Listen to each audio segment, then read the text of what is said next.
The tarp shifted with a thump loud enough to wake the dead, and Sebastian Lane reined his horse to a stop before he even registered the decision to do so. Dawn had barely broken over the foothills behind Cragwall, the orc settlement where he had spent the last 3 days trading bolts of linen and iron nails for furs and medicinal herbs.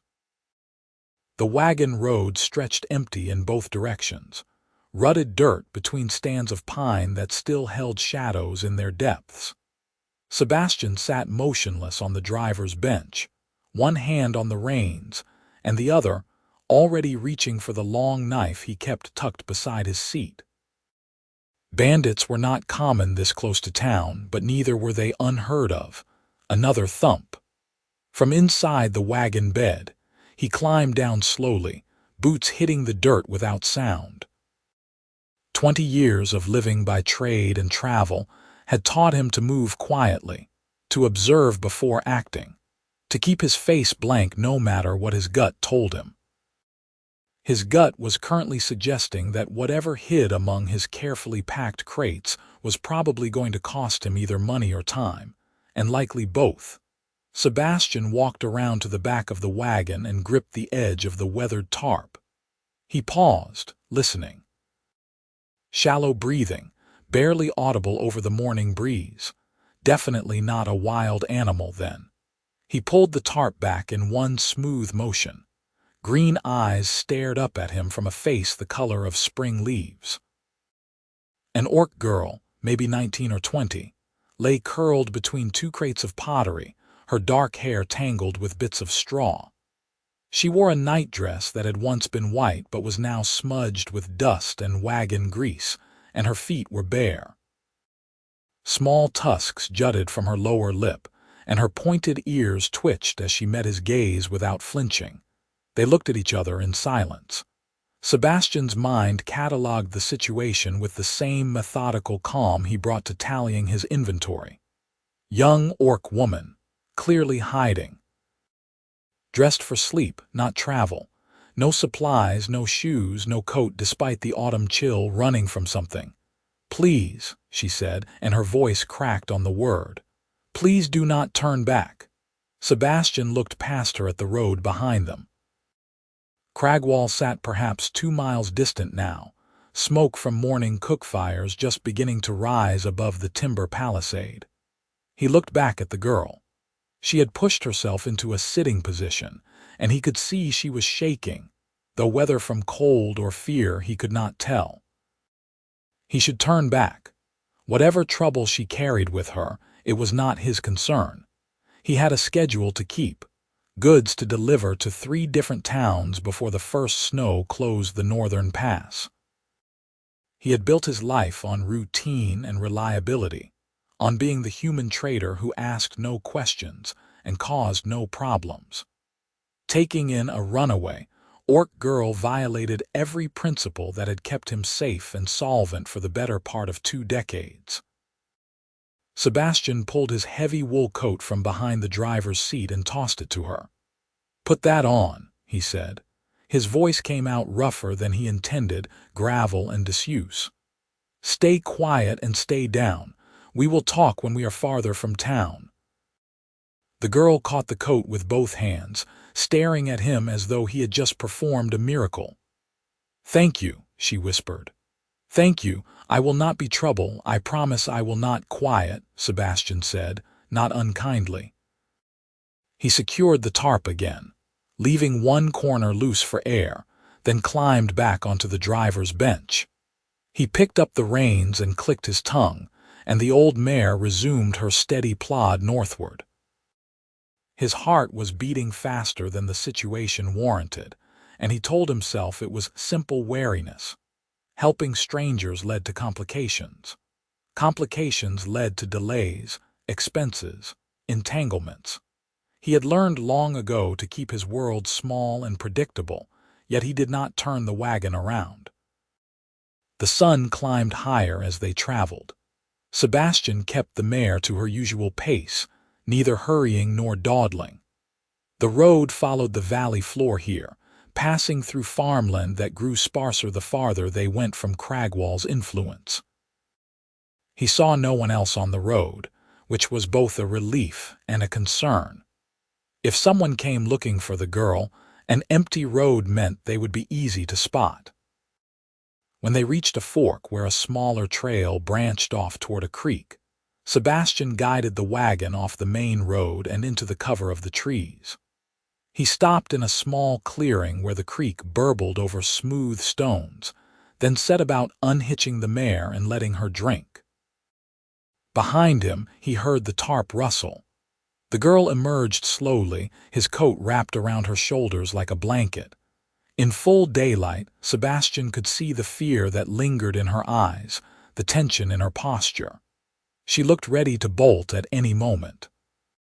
"Sit," Sebastian said, nodding toward a fallen log near the creek. "You can wash if you like. I will make a fire and we will eat." She hesitated, then moved to the creek and knelt beside it, splashing water on her face and hands. Sebastian built a small fire from dry deadwood and set a battered pot to boil. He mixed oats and dried berries into the water, not looking at the girl but acutely aware of her presence. When the porridge was ready, he ladled it into 2 wooden bowls and handed one to her along with a spoon. She took it with both hands, murmuring thanks, and ate as though she had not seen food in days. Sebastian ate his own portion in silence, watching the forest around them for any sign of pursuit. "My name is Zara," the girl said finally.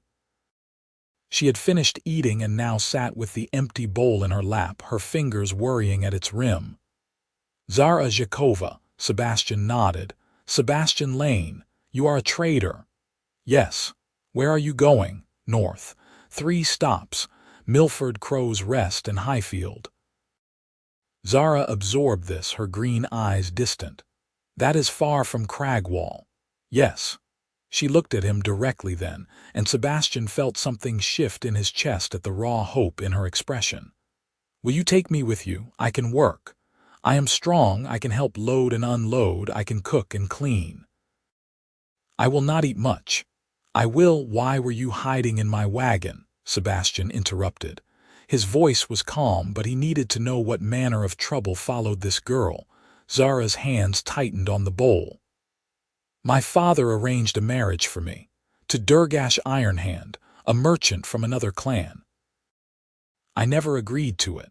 Under our law, under the old customs, both parties must consent before the clan elders. But my father and Durgash made the agreement in private, with only their witnesses. They planned to present it as settled before I could object." "When did you learn of this?" 3 nights ago.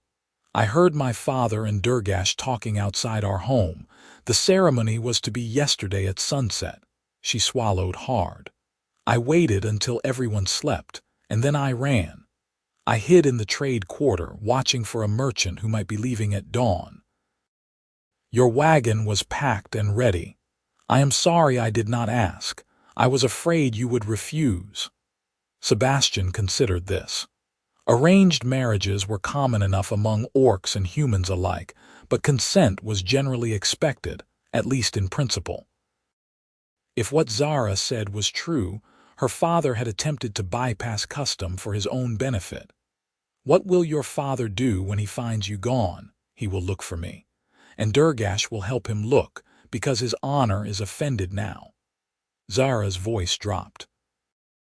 "They will expect me to have gone to my aunt in the hills, or perhaps to one of the other settlements. I do not think they will expect me to have left with a human trader." That much was probably true.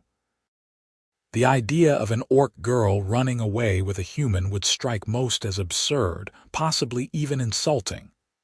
Sebastian turned this over in his mind, looking for the flaw in her story, the detail that did not fit. He found none.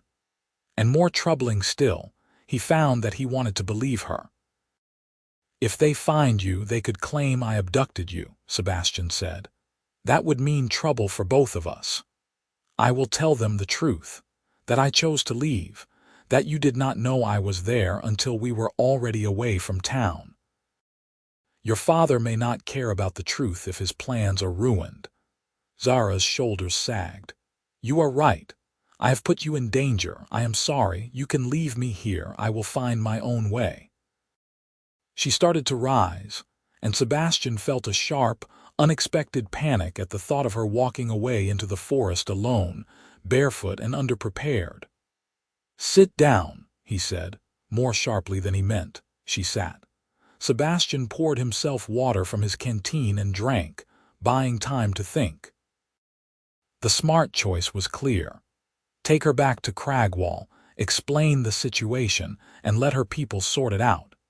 He would lose half a day at most, and he would avoid the risk of being accused of abduction or worse. But the smart choice meant delivering Zara back to a father who had tried to sell her to a man she had never agreed to marry.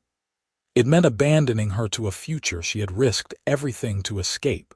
Sebastian had spent his entire adult life making smart choices. He had kept his head down, stayed out of conflicts, built a modest but stable trade route through careful neutrality. He had no family, no close friends, no ties that might complicate his life. He had wanted it that way. Looking at Zara now, small and vulnerable in his too large coat, he found himself wanting something different. "You can come with me to Milford," he said. "It is 4 days' travel from here. When we arrive, I will ask around about your situation. If what you say about the marriage customs is true, there may be a way to formally contest the arrangement, but you will need to follow my instructions and stay out of sight when necessary. Can you do that?" Zara's face transformed. The fear receded, replaced by a fierce, fragile gratitude that made Sebastian's chest ache. "Yes," she said. "Yes, I can do that. Thank you, Sebastian Lane. I will not forget this kindness." Sebastian grunted and stood to kick dirt over the fire. "Get in the wagon. We have lost enough time already." They traveled through the afternoon without incident. The road climbed gradually into rougher country, leaving behind the cultivated fields for forest and rocky hillsides. Sebastian kept alert for other travelers, but they encountered only a farmer driving a cart of turnips southward, and a pair of huntsmen who barely glanced at the wagon as they passed. Zara stayed hidden under the tarp as instructed, though Sebastian had loosened it enough that she could see out if she kept low. He found himself hyper-aware of her presence, attuned to every small sound from the wagon bed. Once, when they stopped to let the mare rest, he heard her humming softly, a tune he did not recognize. The sound made him feel less alone than he had in years.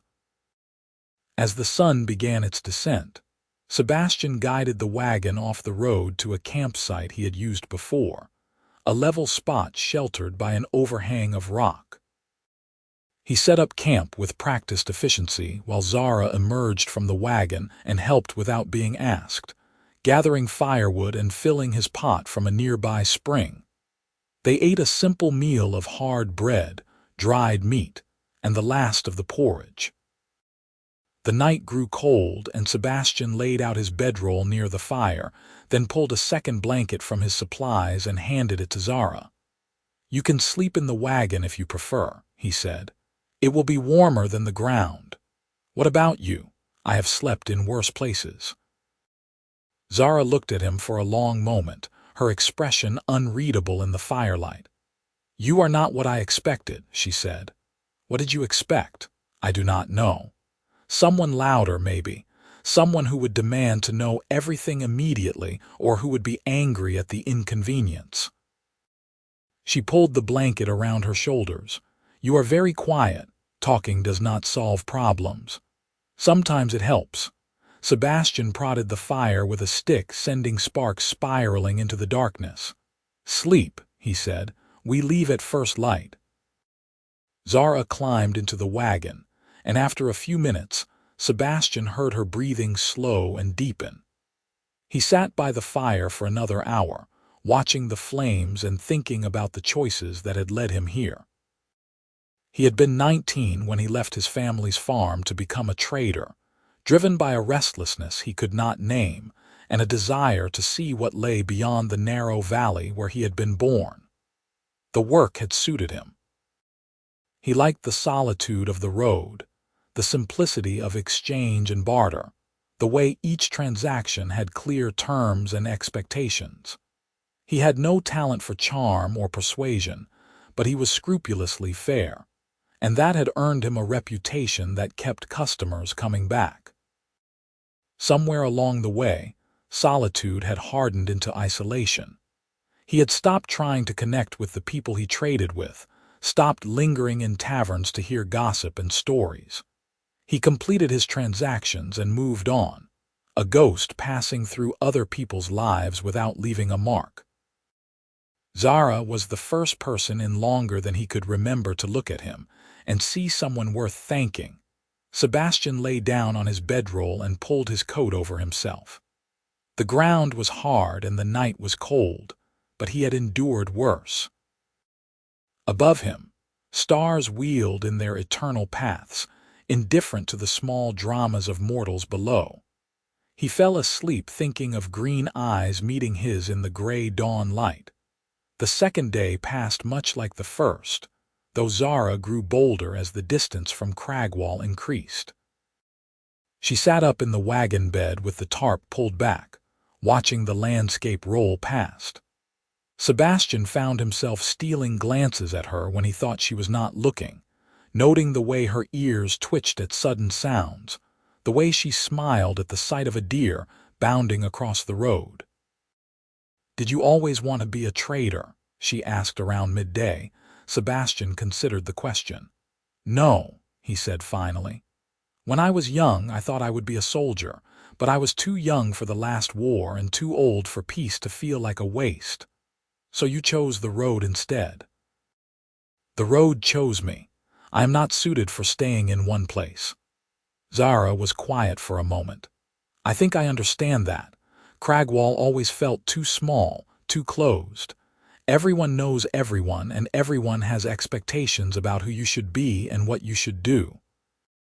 She hugged her knees to her chest. "I wanted to see the world beyond the valley. My father said that was foolishness. He said a woman's place was to marry well and strengthen the clan. You think he was wrong? I think he wanted to make a good trade more than he wanted me to be happy." There was no bitterness in her voice, only a weary acceptance.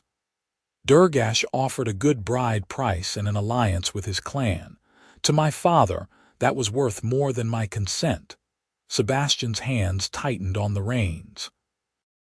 He had never been a man given to anger, but he felt it now, a cold and steady burn in his gut. "Your father is a fool." Zara looked at him in surprise, then laughed, a bright sound that startled a flock of crows from a nearby tree. "You say so little, and then when you speak, you say exactly what I needed to hear." Sebastian felt heat rise in his face and was grateful she could not see him blush from where she sat. He made a non-committal sound and focused on the road ahead. That evening, they camped in a meadow ringed by ancient oaks. While Sebastian tended to the mare, Zara explored the edges of the clearing and returned with a handful of wild herbs and mushrooms. "I can make a stew if you have a pot and some water," she offered. Sebastian did, and she set to work with the confidence of someone who had cooked many meals.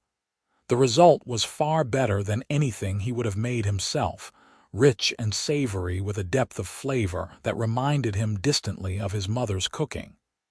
"This is good," he said, and meant it. Zara beamed. "My grandmother taught me. She said a woman who could make a feast from scraps would never go hungry, no matter what fortune brought." They ate in companionable silence, and afterward, Zara washed the pot and bowls in a stream while Sebastian checked the wagon's wheels and axles. When she returned, she sat across the fire from him and asked, "What will you do in Milford?"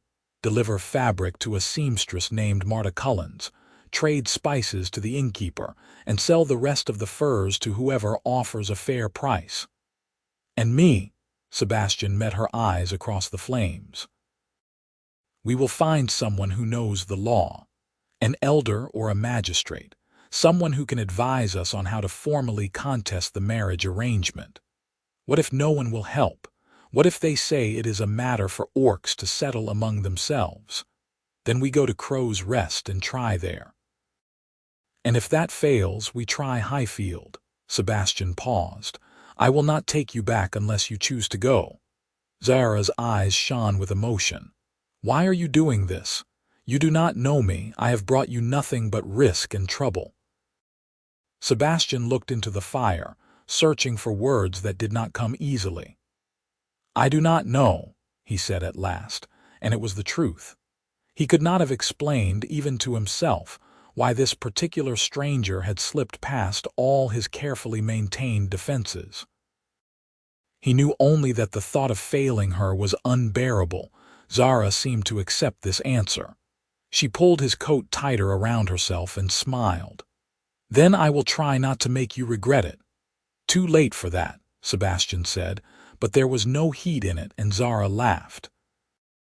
On the third day, they saw riders in the distance behind them. Sebastian spotted them first. 4 figures on horseback cresting a hill perhaps a mile back. They were too far away to identify, but their direction and pace suggested purpose rather than casual travel. He said nothing to Zara, not wanting to alarm her unnecessarily, but he urged the mare to a slightly faster pace. An hour later, the riders had closed half the distance. Sebastian could make out details now: 3 orcs and a human, all male, all dressed for hard riding. One of the orcs was older, his posture suggesting authority. The other 2 flanked him like guards. Zara, Sebastian said quietly, get under the tarp. Do not make a sound no matter what you hear. She had seen the riders too. Her face went pale, but she obeyed without question, disappearing into the wagon bed and pulling the tarp over herself. Sebastian arranged a few crates to hide the space where she lay, then sat back on the driver's bench and waited. The riders caught up to him within a quarter hour. They slowed as they approached, fanning out to block the road. The older orc urged his horse forward, and Sebastian saw the resemblance to Zara in the shape of his face and the set of his jaw. You are Sebastian Lane, the trader, the orc said. His voice was hard and clipped, accustomed to command. I am Garvok Zhekov, and I am looking for my daughter, a girl of 19 years, green-skinned with dark hair. She disappeared from Cragwall 3 nights ago. Have you seen her? Sebastian kept his face neutral, his voice level. I have seen no one matching that description. Garvok's eyes narrowed. You left Cragwall the morning after she vanished. Your wagon was parked in the trade quarter, near where she was last seen. Many wagons park in the trade quarter. I saw many people during my time in Cragwall. I cannot account for all of them. One of the younger orcs, a broad-shouldered man with a scar across his cheek, edged his horse closer. Let us search the wagon, he said. If he tells the truth, he has nothing to hide. Sebastian's pulse quickened, but he kept his hands relaxed on the reins. I do not consent to a search. My goods are my own, and I am not subject to your authority here. We are beyond the bounds of Cragwall's jurisdiction. You are on the King's Road, Garvok said. That gives me the right to investigate a crime. What crime has been committed? You said your daughter disappeared. Perhaps she left of her own will. The scarred orc bared his tusks. She was pledged to me. Her disappearance is theft of property and breach of contract. So this was Durgash, the spurned groom. Sebastian looked at him with distaste. A person cannot be property. Her father made a binding agreement, Durgash snapped. She is my betrothed, and I will have her back. Only if she agreed to the betrothal, Sebastian said. Under orc custom, both parties must consent before the clan elders. Was this done? The silence that followed told Sebastian everything he needed to know. Garvok's expression darkened, and Durgash looked away, fury and shame warring in his features. That is a matter for our people to settle, Garvok said finally. It does not concern a human trader. If you are hiding my daughter, you are interfering in affairs that are not your business. Give her to me now, and I will not pursue charges against you." Sebastian met the older orc's gaze without flinching. "I have told you the truth.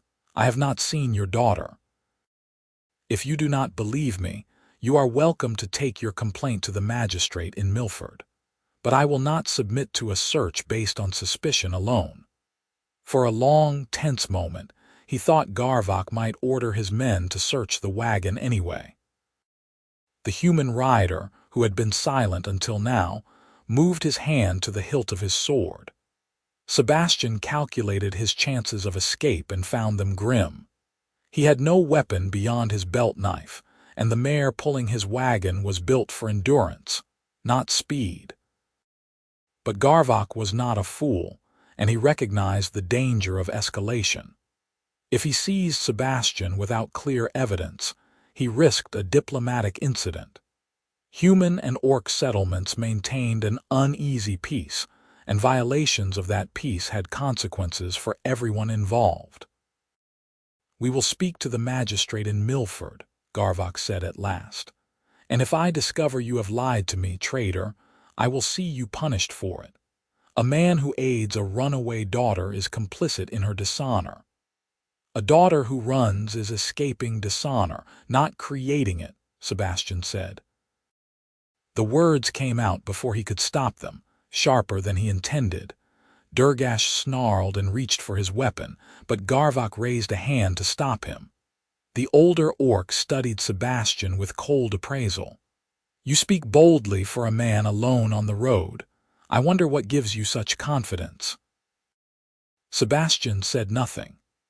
After a moment, Garvok wheeled his horse around and gestured for his companions to follow. They rode past the wagon and continued north along the road, not looking back. Sebastian waited until they were out of sight before allowing himself to exhale. His heart hammered in his chest, and his hands trembled slightly as he picked up the reins. He did not call out to Zara, knowing she would have heard everything. They traveled in silence for another mile before Zara emerged from under the tarp. Her face was streaked with tears, but her voice was steady when she spoke. "That was my father and Durgash, I know. You could have given me to them, it would have been easier for you." "Yes. Why did you not?" Sebastian glanced back at her. She looked small and lost, wrapped in his coat, and he felt something fierce and protective unfold in his chest. "Because you asked me not to turn back," he said. "And I keep my word." Zara climbed forward and sat beside him on the driver's bench, ignoring the impropriety of it. Sebastian did not ask her to move. They rode side by side, and after a while, Zara rested her head against his shoulder. Sebastian did not pull away. They reached Milford on the afternoon of the 4th day. The town sat at the confluence of two rivers, its timber buildings clustered around a central square where merchants set up stalls on market days. It was larger than Cragwall, but still small enough that strangers were noticed.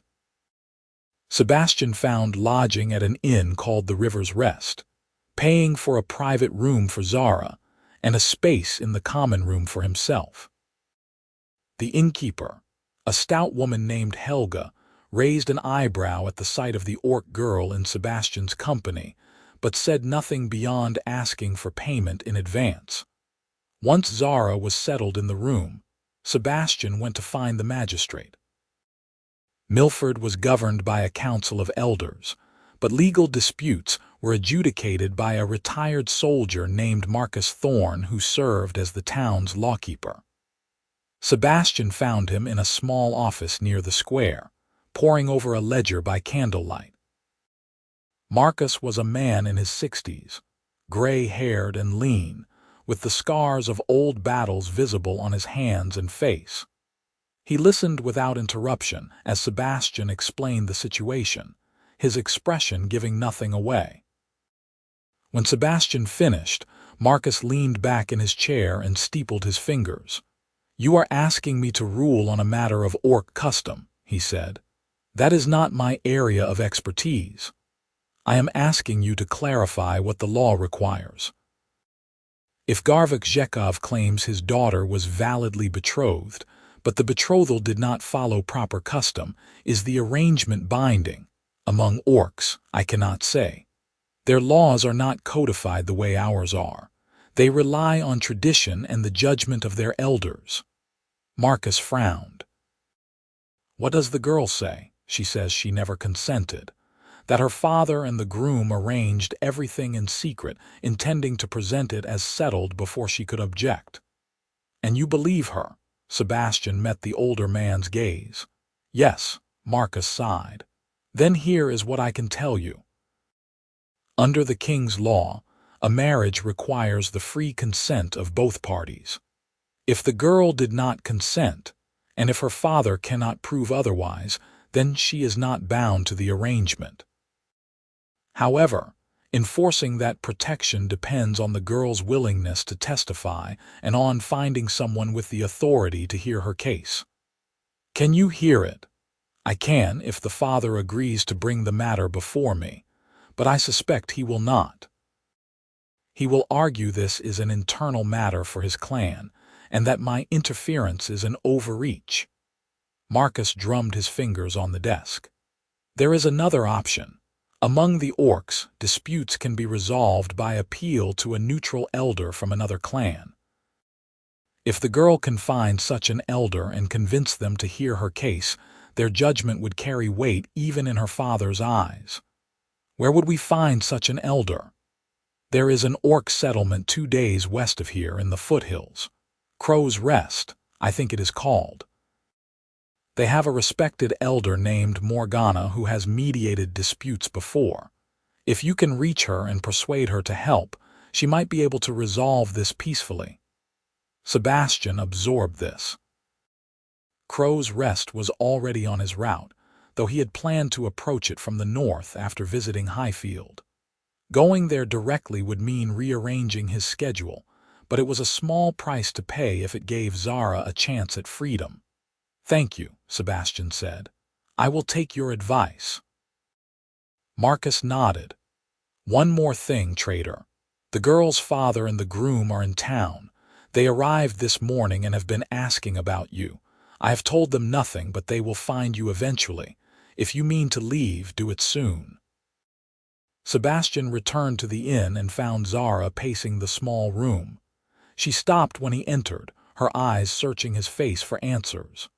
What did he say? She asked. Sebastian repeated Marcus's advice. Zara listened intently, hope and fear playing across her features.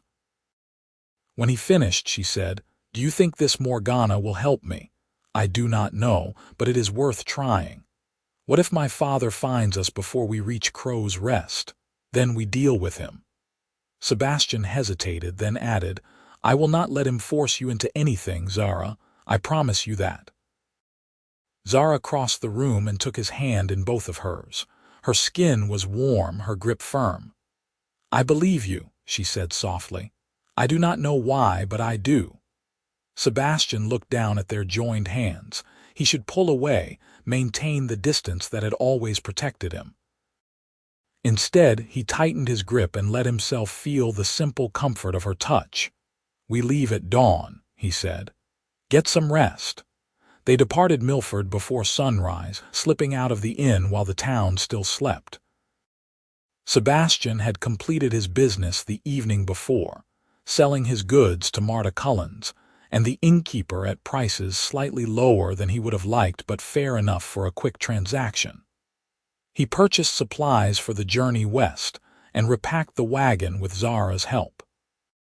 The road to Crow's Rest was rougher than the main trade route, a narrow track that wound through dense forest and over rocky ridges.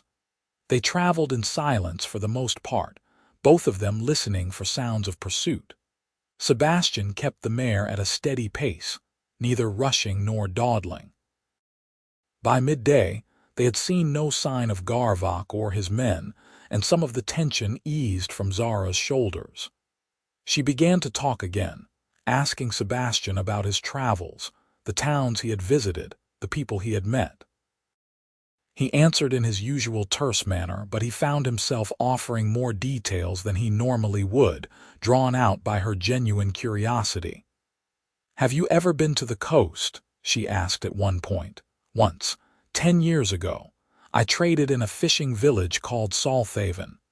What was it like?" Sebastian considered. Loud. The gulls never stopped screaming and the waves crashed against the rocks day and night. The air tasted like salt and fish. I did not care for it. Zara laughed. "You prefer the quiet?" "Yes, so do I, at least I think I do." "I have never been anywhere quiet enough to know for certain." Sebastian glanced at her.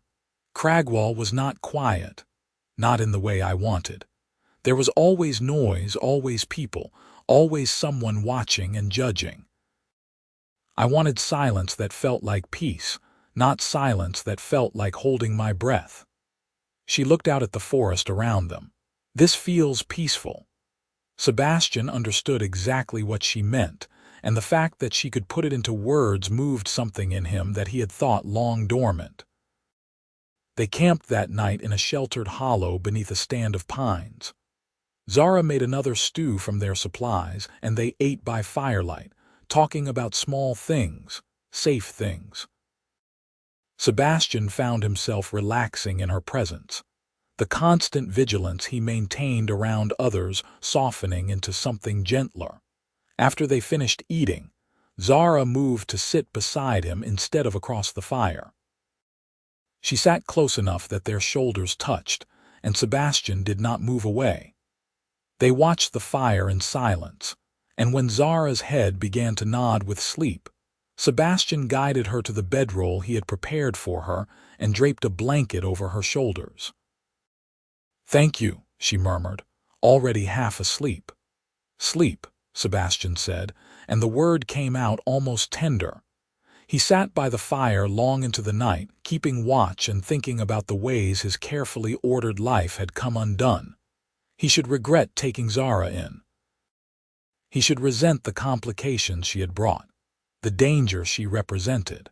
But when he looked at her sleeping peacefully by the fire, wrapped in his blanket with her dark hair spilling across the bedroll, all he felt was a quiet, fierce determination to keep her safe.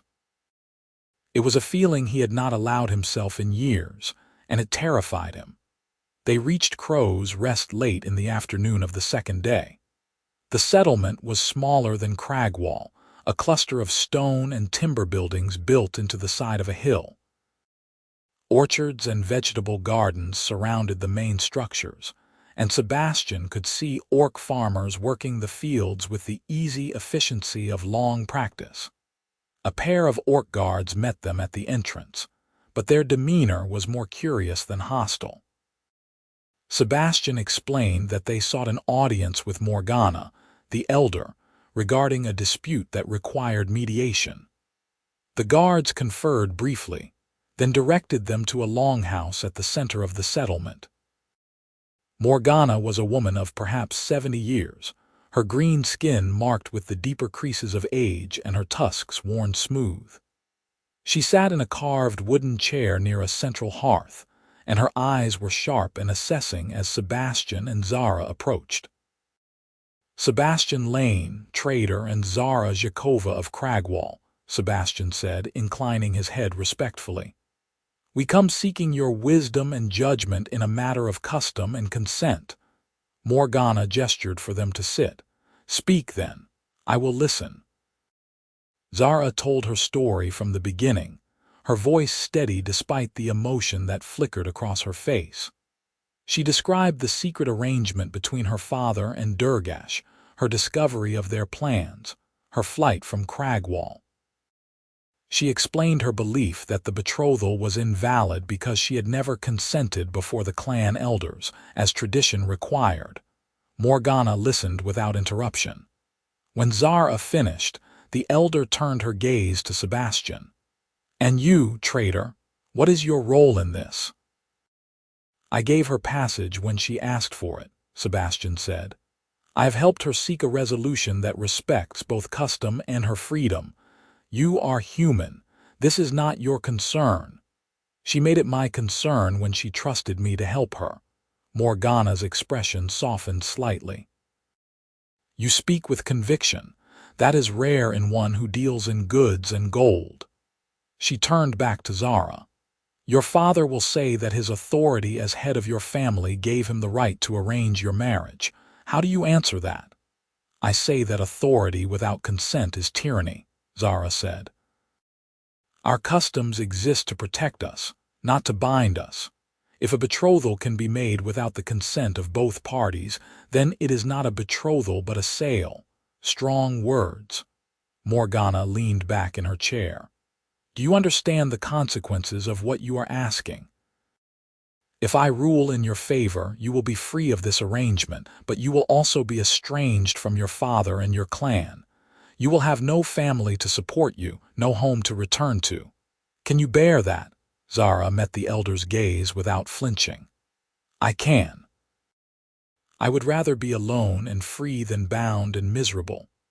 Morgana was silent for a long moment. Then she nodded. Very well. I will hear this case and render judgment, but I will require testimony from all parties.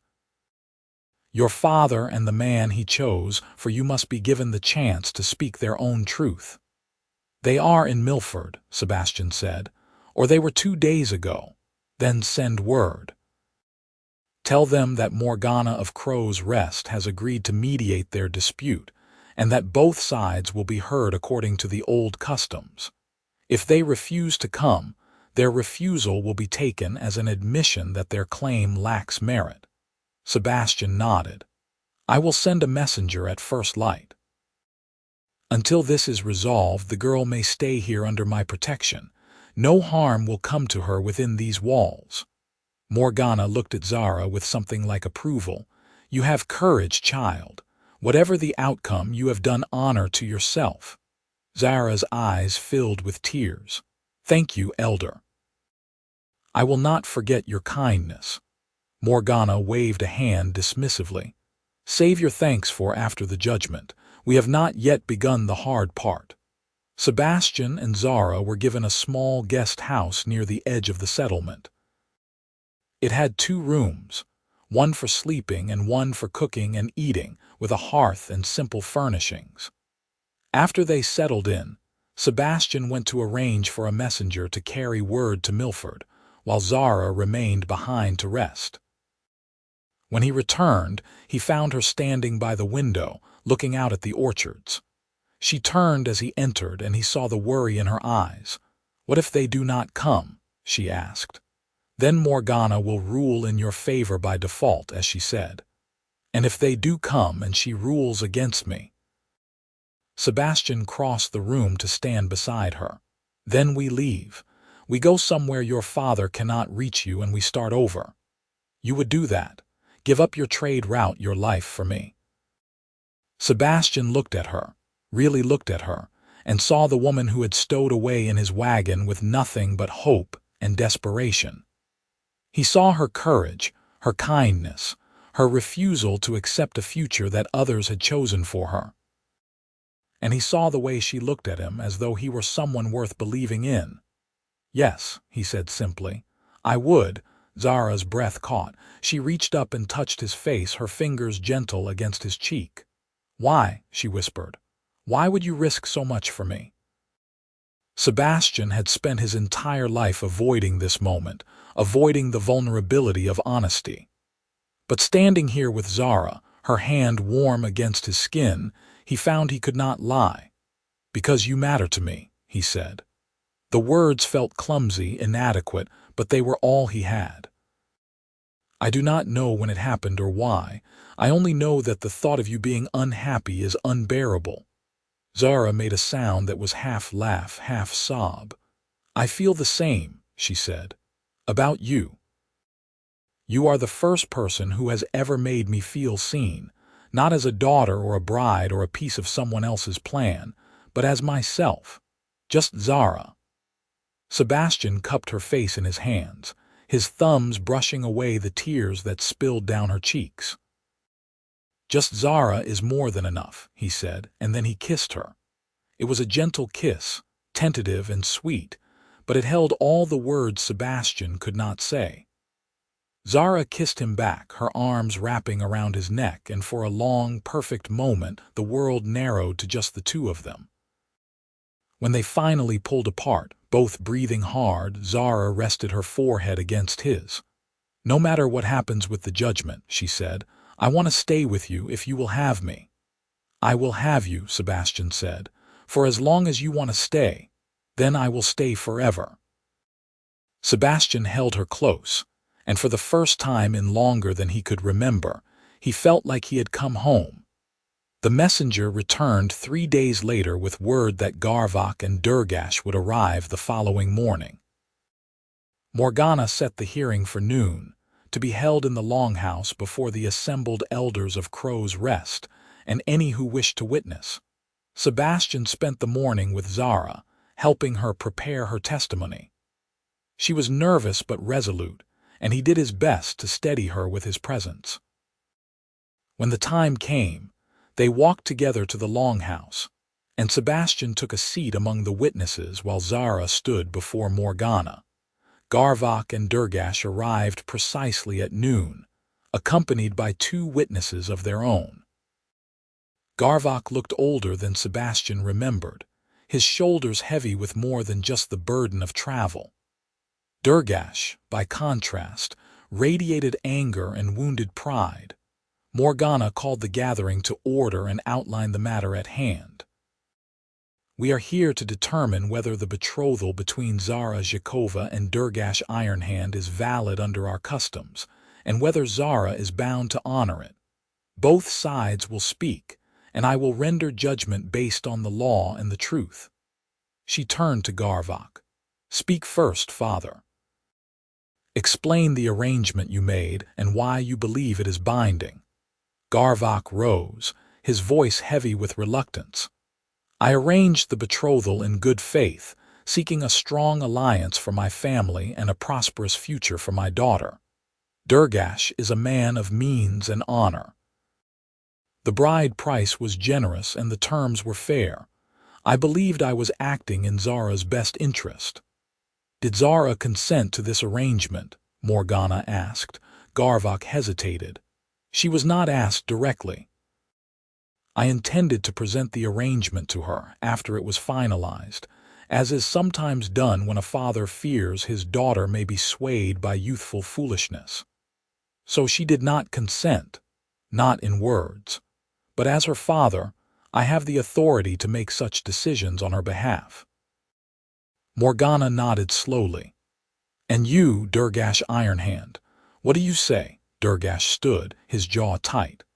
"I say that I made a binding agreement with Garvak Zhekov and that his daughter's consent was implied by her father's authority. She is a woman of marriageable age, and it is not unusual for fathers to arrange such matters. To allow her to reject this agreement now, after I have paid the bride price and made plans, would be an insult to my honor." "An insult to your honor," Morgana repeated. "And what of the insult to hers?" "To be treated as a commodity, to have her future decided without her voice being heard." Durgash's face darkened. "She is young and headstrong. She does not understand what is best for her. And you do, I do. I would have been a good husband to her, she would have wanted for nothing." Morgana turned to Zara.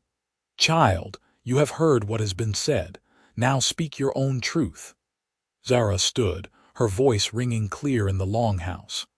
"I say that my father acted without my consent, and that Durgash Ironhand presumed to claim me without ever asking if I wished to be claimed. I am grateful for my father's desire to see me prosper, but I cannot accept a future that was chosen for me in secret.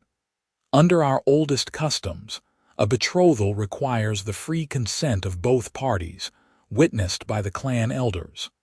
This was not done. Therefore, this betrothal is not valid and I am not bound to honor it." Garvak stood abruptly. "Zara, please. You do not understand the dishonor you bring upon our family.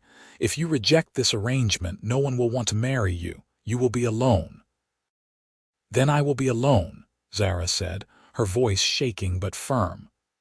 I would rather be alone than bound to a man I do not love. Love, Durgash spat.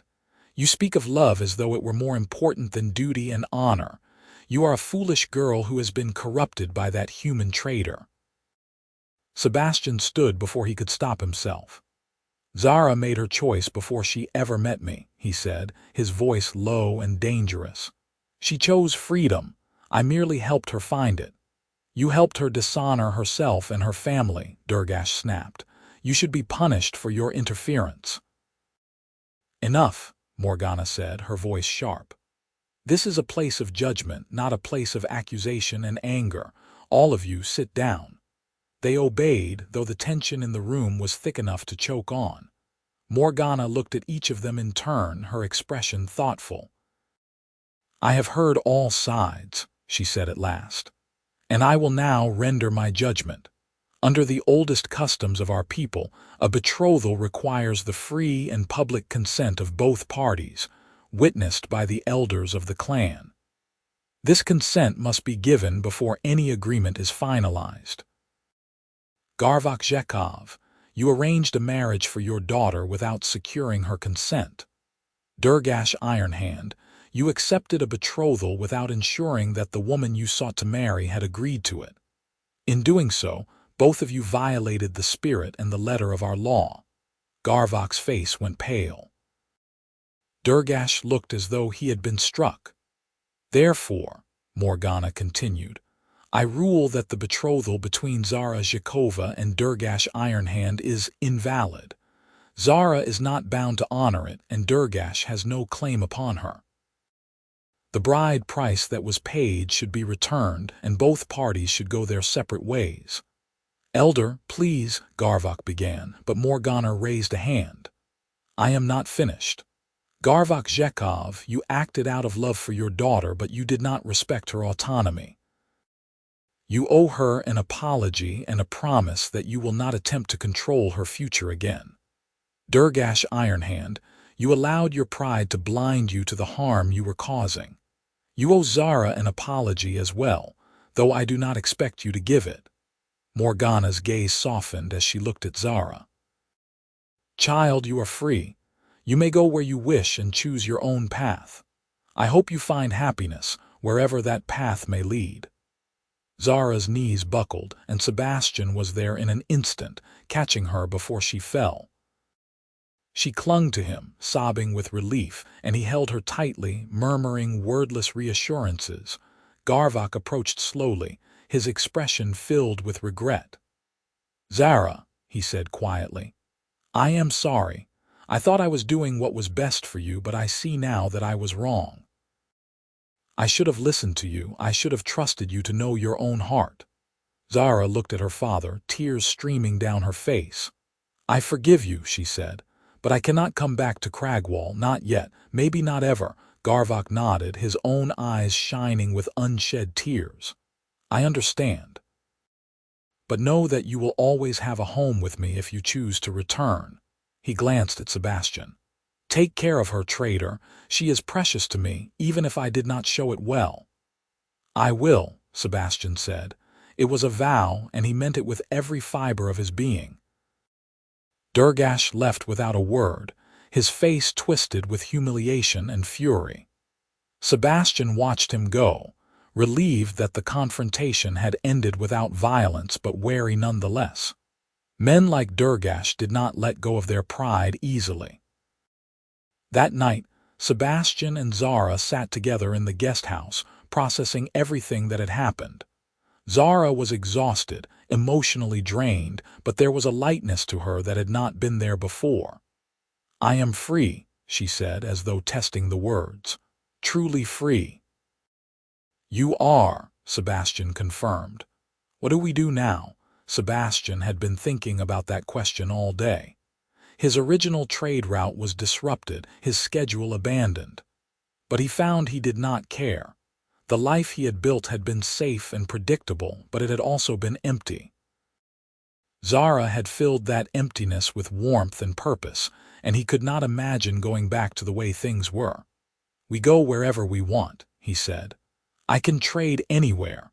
We could go to Highfield or farther north, or even back to the coast if you wanted to see it. Zara smiled. I do not care where we go as long as we are together. Then we will figure it out as we go. Zara leaned against him, and Sebastian wrapped his arm around her shoulders. They sat in comfortable silence, watching the fire burn low, and Sebastian felt a contentment he had not known was possible. Sebastian, Zara said after a while, when I said I wanted to stay with you forever, I meant it, but I do not want to be a burden. I want to be your partner, your equal. You already are, Sebastian said. You have been since the moment you climbed into my wagon. Zara looked up at him, her green eyes bright. Then ask me properly. Sebastian's heart stuttered. Ask you what, to marry you if you want to, if I am not being too bold. Sebastian stared at her, his mind racing. Marriage. He had never seriously considered it, had assumed it was something other people did, people who were better at connection and vulnerability than he was. But Zara was looking at him with such hope, such love, and he realized that the idea did not terrify him the way it once would have. Zara Zhikova, he said, his voice rough with emotion, will you marry me? Not because anyone arranged it or because custom demands it, but because I love you and I want to spend the rest of my life with you. Zara's smile was brighter than the sun. Yes, she said. Yes, Sebastian Lane. I will marry you. They were married a week later in Crow's Rest, with Morgana officiating and the entire settlement in attendance. It was a simple ceremony, marked by the exchange of vows and the sharing of bread and wine. Zara wore a dress that one of the village women had lent her, and Sebastian wore his best shirt, freshly washed and mended. When Morgana pronounced them husband and wife, Sebastian kissed Zara in front of everyone, and the gathered crowd erupted in cheers and applause.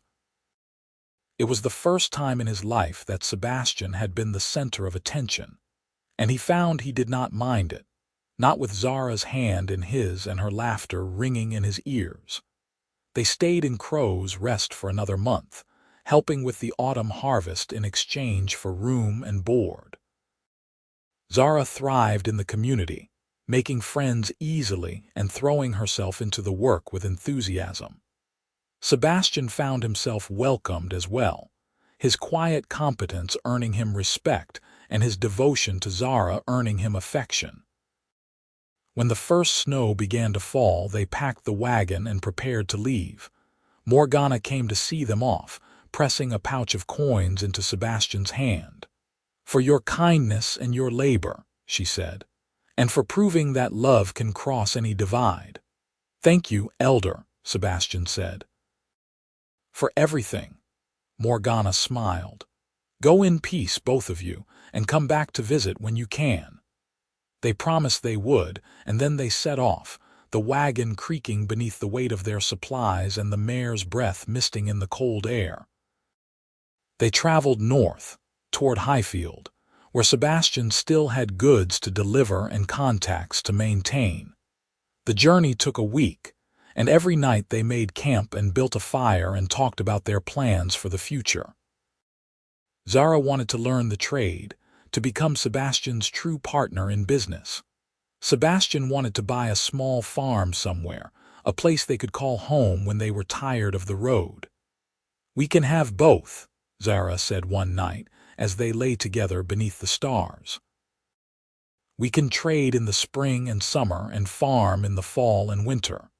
We can build a life that is ours, not what anyone else expects. I like that, Sebastian said, and he meant it. They reached Highfield in early winter, and Sebastian completed his business there with Zara's help. She had a knack for negotiation, a warmth and charm that complemented his quiet reliability. Together, they made more profit than Sebastian had ever managed alone. With the money they earned, they purchased a small homestead on the outskirts of Highfield, a modest house with a barn and 10 acres of land. It was not much, but it was theirs, and they threw themselves into making it a home Over the next year, they settled into a rhythm. In the spring, they loaded the wagon and traveled Sebastian's old trade route, buying and selling goods in the towns and villages along the way. Zara proved herself an able trader, and her presence opened doors that had been closed to Sebastian before. People liked her, trusted her, and they were willing to do business because of it. In the fall, they returned to the homestead and worked the land. They planted a vegetable garden and a small orchard, raised chickens and goats, and repaired the house and barn. It was hard work, but it was satisfying in a way that trading alone had never been. At night, they sat by the fire and talked about everything and nothing, and Sebastian marveled at how much his life had changed in such a short time. He had gone from a solitary man with no ties to a husband with a wife he adored, and a future that felt bright and full of possibility. 2 years after their marriage, Zara gave birth to their first child, a daughter with green skin and her mother's eyes. They named her Alara, and she was the light of their lives. Sebastian, who had never considered himself father material, found that he loved being a parent. He loved the way Alara laughed at his silly faces, the way she reached for him when she was tired, the way she looked at the world with wonder and curiosity. Zara was a natural mother, patient and loving but firm when necessary. She sang to Alara in the Orc tongue, teaching her the songs and stories of her people, and Sebastian listened and learned alongside his daughter. 3 years later, they had a second daughter whom they named Jessa. She was quieter than Alara, more thoughtful but no less loved. The homestead rang with the sounds of children's laughter, and Sebastian's heart felt so full he thought it might burst. They continued to travel in the spring and summer, bringing the girls with them once they were old enough. Alara and Jessa loved the road, loved the adventure of visiting new places and meeting new people. They were a family, bound not by obligation or custom but by love and choice, and that made all the difference. One spring, when Alara was 7 and Jessa was 4, they returned to Crow's Rest. Morgana was still alive, though frailer than she had been, and she wept with joy at the sight of them. "You have built a beautiful life," she said, holding Alara and Jessa in her arms. "You have honored the freedom I helped you win." "We could not have done it without you," Zara said, her own eyes damp. "You gave us the chance to choose and we chose each other." Morgana smiled. "That is all any of us can hope for, to choose and to be chosen in return." They stayed in Crow's Rest for a week, and Zara reconnected with old friends and introduced her daughters to the community that had sheltered her. Alara and Jessa were fascinated by the stories of how their parents had met, and they made Sebastian and Zara tell the tale over and over. "So Mama hid in your wagon?" Alara asked one night, her eyes wide. "She did," Sebastian confirmed. "And you did not know she was there?" "Not until I heard her move." "And you did not turn back?" "No, I did not turn back." Alara considered this. "Why not?" Sebastian looked at Zara, who smiled at him across the fire. "Because your mother asked me not to," he said, "and I could not bear the thought of disappointing her." "That is very romantic," Jessa said solemnly, and the adults laughed. They left Crow's Rest with promises to return and continued their journey north. The years passed, marked by the changing seasons and the growth of their daughters. Alara grew into a smart, confident girl with her mother's charm and her father's steady determination. Jessa was quieter but no less capable, with a gift for numbers and a love of stories. When Alara was 10, Zara gave birth to a third daughter whom they named Hannah. She was a surprise, a late blessing, and she completed their family in a way they had not known they needed. Sebastian was 45 by then, his hair beginning to gray at the temples, but he felt younger and more alive than he ever had in his youth. Zara, too, had changed, her face marked by the passage of time but her spirit as bright and fierce as ever. They reduced their trading trips as the girls grew older, focusing more on the homestead and the community in Highfield. Sebastian took on an apprentice, a young man from the village who wanted to learn the trade, and he passed on everything he knew. Zara became active in local governance, using her skills and experience to help resolve disputes and advocate for fair treatment of orc families in the area. One evening, when Sebastian was 50 and Zara was 42, they sat together on the porch of their home, watching the sun set over the fields they had worked for so many years. The girls were inside, Alara helping Jessa with her reading while Hannah played with her dolls. "Do you ever think about how different our lives could have been?" Zara asked, leaning against Sebastian's shoulder. "Sometimes," Sebastian admitted. "If you had not hidden in my wagon, if I had turned back, if Morgana had ruled against you, do you wish things had gone differently?" Sebastian looked at her, at the woman who had changed his life in every way that mattered. "Not for a single moment," he said. "You are the best thing that ever happened to me, Zara. You and our daughters. I would not trade this life for anything." Zara smiled, that same bright smile that had stolen his heart all those years ago. "I feel the same. I escaped one marriage and rode straight into a better one, the best one. With you." Sebastian kissed her, soft and slow, and they sat together as the stars began to appear in the darkening sky. Inside, their daughters laughed and called for them, and they rose to join their family. It was a simple life, built on love and choice and the courage to reach for something better. It was not the life Sebastian had planned, but it was the life he had been given, and he was grateful for every moment of it. As they walked inside, Zara took his hand, and Sebastian squeezed it gently. They had faced down fear and prejudice and uncertainty, and they had won. Not because they were heroes or because fate had smiled upon them, but because they had chosen each other, again and again, every day. And that, Sebastian thought, was more than enough. The homestead grew over the years, expanding as their family's needs changed. Sebastian built an addition to the house when Alara turned 16 and announced she wanted to learn carpentry. Jessa, at 13, had developed a passion for herbalism and helped Zara plant a medicinal garden behind the barn. Hannah, only 6, spent her days chasing chickens and inventing elaborate stories about the adventures of the farm animals. Sebastian and Zara had settled into the comfortable rhythm of a long marriage.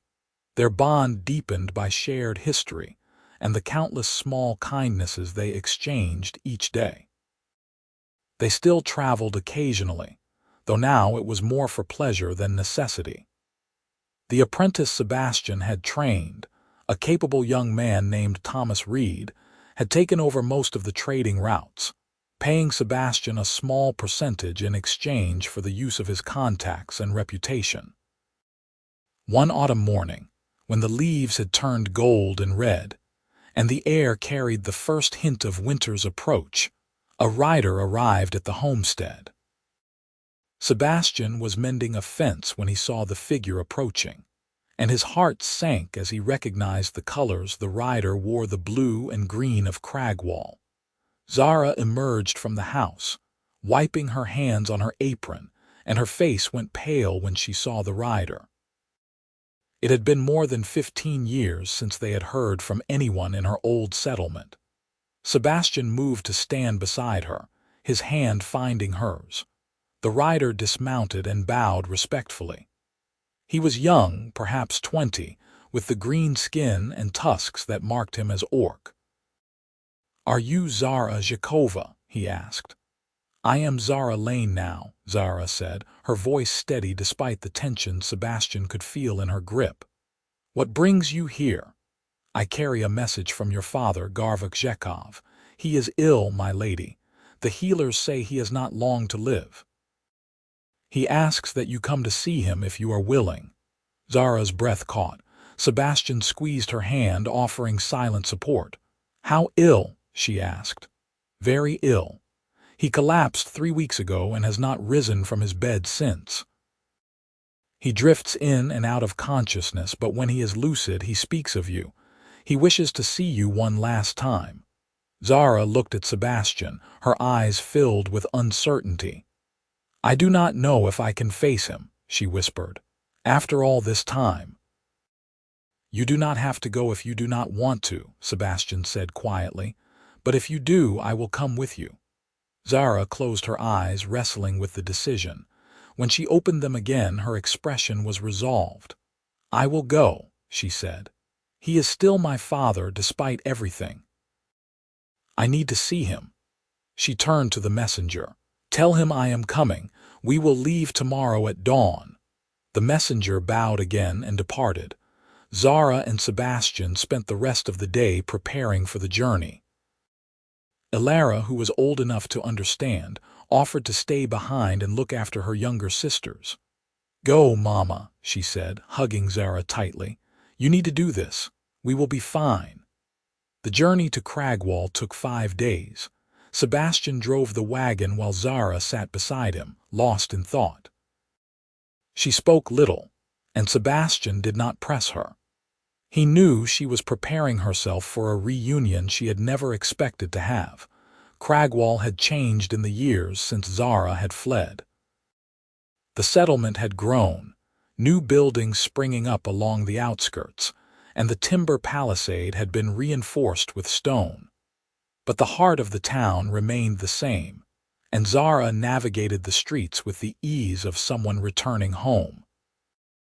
They were met at the entrance to her father's house by a woman Zara introduced as her aunt, her father's sister. The aunt embraced Zara with tears in her eyes. "I am so glad you came," she said. "He has been asking for you." Garvok lay in a bed in the main room of the house, his once strong frame wasted by illness. His skin had taken on a grayish tinge and his breathing was labored. But when he saw Zara, his eyes brightened with recognition and relief. "Zara," he rasped, "you came." Zara knelt beside the bed, taking his hand in hers. "I came, father, I am here." Garvok's gaze shifted to Sebastian, who stood a respectful distance away.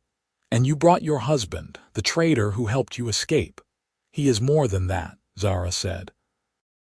"He is my partner, the father of my children, the man I chose, and he has been everything I could have hoped for." Garvok nodded slowly. "I am glad. I was wrong, Zara. Wrong to try to force you into a marriage you did not want. Wrong to value alliances over your happiness.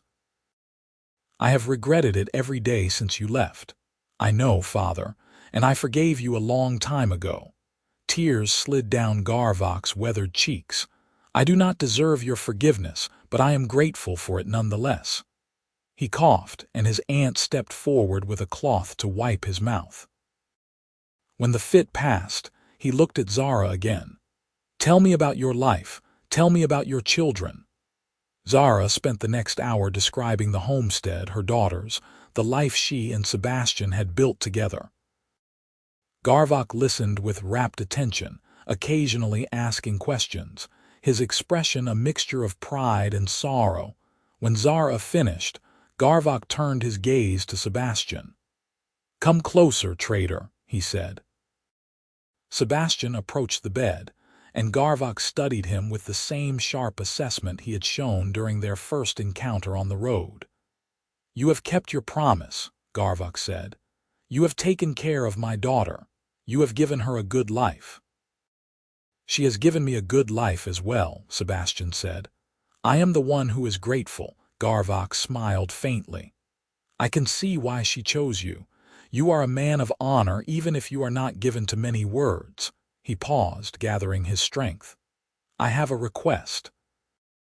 When I am gone, I want to be remembered not as the father who tried to control his daughter, but as the father who learned to let her go. Will you help me with that?" "We will," Zara said, her voice thick with emotion. "We will tell our children and grandchildren about the man you became, not just the mistakes you made." "Thank you," Garvok whispered. He closed his eyes, exhausted by the conversation. I am so tired, Zara. I think I am ready to rest. Then rest, father, Zara said, leaning down to kiss his forehead. We will be here. Garvok passed away 2 days later with Zara at his side. The settlement held a funeral ceremony according to Orc traditions, and Zara spoke movingly about her father's strengths and his willingness to admit his faults. Sebastian stood beside her throughout, a quiet pillar of support.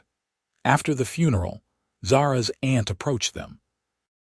There is something Garvok wanted you to have, she said, leading them to a small chest in the corner of the house. She opened it to reveal a collection of items: jewelry, old letters, a few coins, and a carefully wrapped bundle. Zara unwrapped the bundle and gasped. Inside was a beautifully carved wooden box, and within the box was a set of hairpins that had belonged to Zara's mother. He kept these all these years, Zara said, her voice breaking. I thought they were lost. He wanted you to have them, her aunt said. He said they should go to a woman who knew her own mind and chose her own path. That is you, Zara.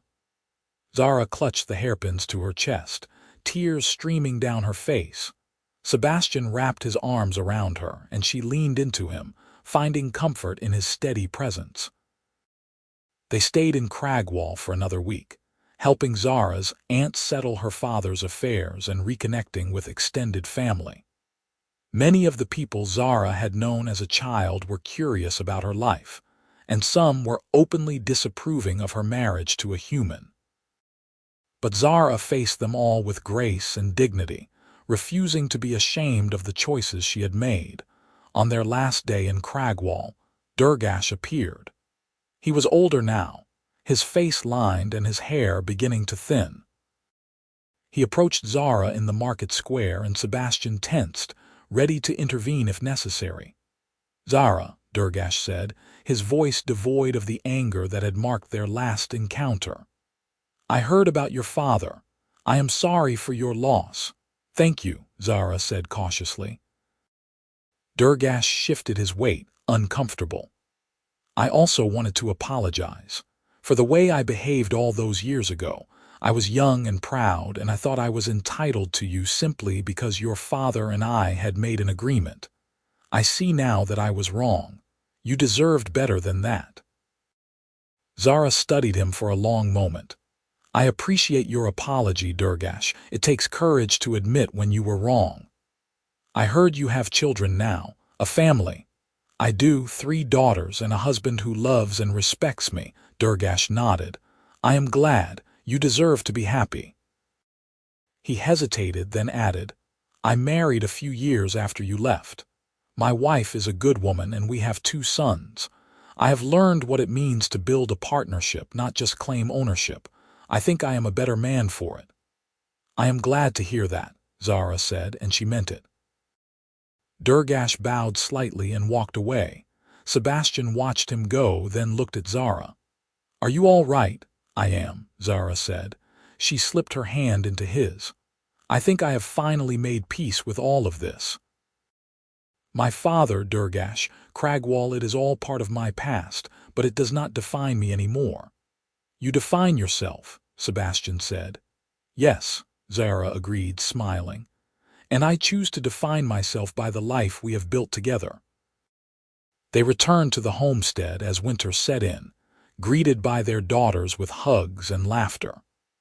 Alara had kept everything running smoothly in their absence, and she beamed with pride when Zara praised her for it. That night, as they settled back into the routines of home, Zara showed the girls the hairpins their grandfather had saved.